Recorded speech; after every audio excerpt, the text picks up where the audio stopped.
Dionysius Prasetyo, atau lebih dikenal dengan nama panggung Didi Kempot, lahir di Surakarta pada tanggal 31 Desember 1966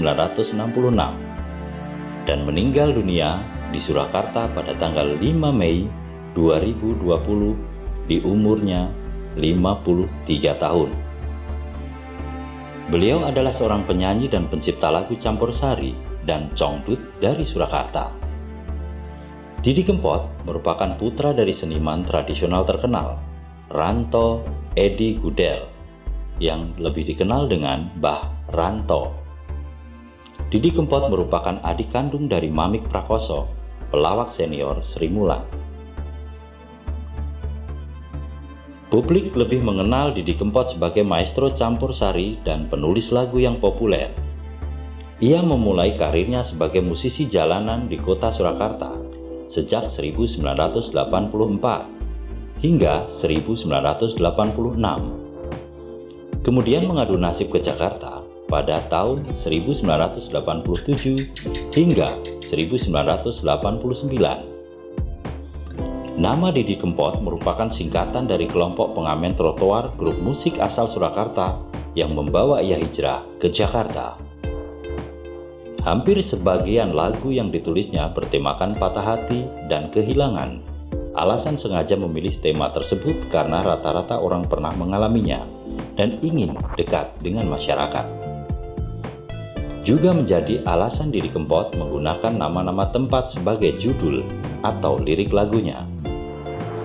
Kini Didi Kempot banyak diminati oleh kalangan muda dari berbagai daerah yang menyebut diri mereka sebagai sad boys dan sad girl yang tergabung dalam Sobat Ambyar dan mendaulat Didi Kempot sebagai Godfather of Broken Heart dengan panggilan Lord Didi.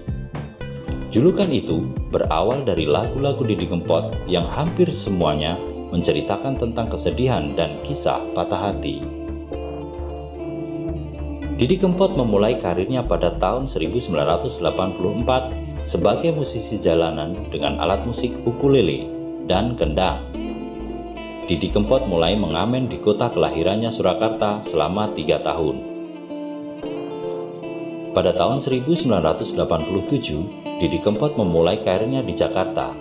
Ia kerap berkumpul dan mengamen bersama teman-teman di daerah Selipi, Palmerah, Cakung, maupun Senen.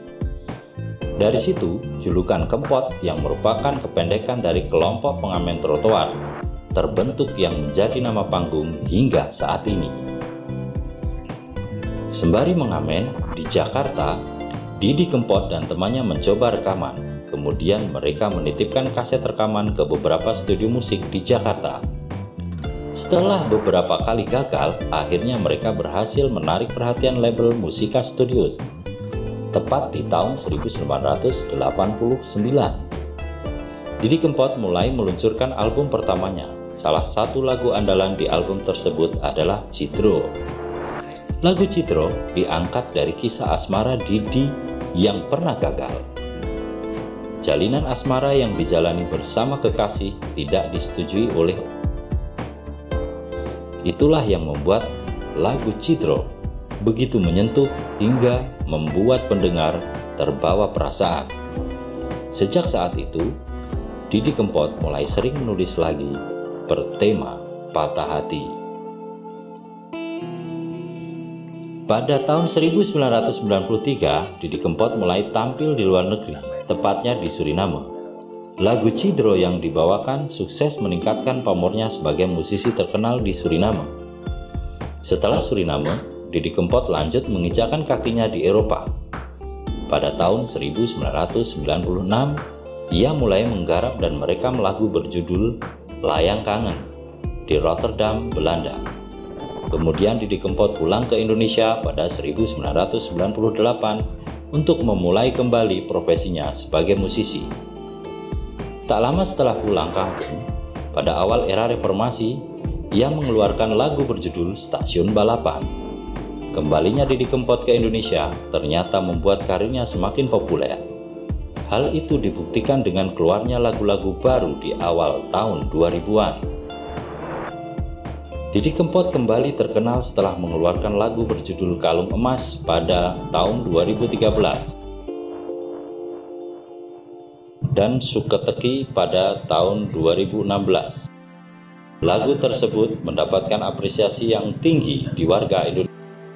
Sang maestro Didi Kempot sepanjang karirnya selama 36 tahun telah melahirkan lebih dari 700 judul lagu. Saat ini, sang maestro telah tiada, meninggalkan Sobat Ambyar dan para penggemarnya. Indonesia kehilangan salah satu musisi dan budayawan seperti Didi Kempot. Semoga Tuhan memberikan tempat di sisinya. Selamat jalan, Godfather of Broken Heart, the Lord Didi Kempot.